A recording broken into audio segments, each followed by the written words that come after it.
கடையில செய்யற மாதிரியே ரொம்ப டேஸ்டியா சிக்கன் 65 வீட்ல எப்படி செய்யறதுன்னு பார்க்கலாமா? சின்ன சின்ன டிப்ஸ் தான் ஃபாலோ பண்ணீங்கன்னா நீங்களுமே மாஸ்டர் ஆயிடலாம். மசாலா கொஞ்சம் கூட உரியாது, சட்டிலையும் கொஞ்சம் கூட ஒட்டாது. டேஸ்ட் அவ்வளோ சூப்பரா இருக்கும். கண்டிப்பா ட்ரை பண்ணி பாருங்க. அதுக்கு 1 கிலோ சிக்கனை நல்லா சுத்தம் பண்ணி ஒரு அகலமான பாத்திரத்துல சேர்த்து புளிப்பான தயிர், இஞ்சி பூண்டு விழுது, அது கூடவே உப்பு, நான் கலருக்காக காஷ்மீர் ரெட் சில்லி பவுடர் சேர்த்திருக்கேன். அது கூடவே சிக்கன் மசாலா, கிறிஸ்பியா வர்றதுக்காக 3 ஸ்பூன் கார்ன்ஃபிளவர், 1 ஸ்பூன் அரிசி மாவு சேர்த்துக்கோங்க. இது கூடவே ஒரு முட்டையை உடைச்சு ஊத்திக்கோங்க. முட்டை சேர்த்து பிசையும் பொழுது நமக்கு ஆறுன அப்புறம் கூட சிக்கன் நல்லா சாஃப்டா இருக்கும்.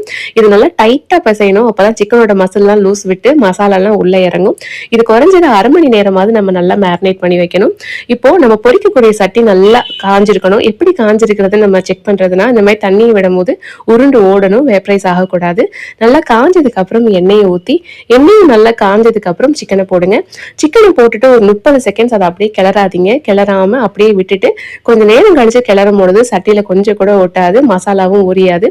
அவ்வளவுதான். நல்லா 2 சைடு வேகிற மாதிரி கிறிஸ்பியா பொரிச்சிடுங்க. சிக்கனை ஒரு 80% பொரிச்சா போதும். ரொம்ப பொரிச்சிங்கன்னா ஹார்ட் ஆயிடும். அப்பதான் நம்ம இந்த அளவுக்கு பொரிச்சா நல்லா ஜூசியா இருக்கும். கண்டிப்பா நீங்களும் இந்த டிப்ஸை ஃபாலோ பண்ணி ட்ரை பண்ணி பாருங்க.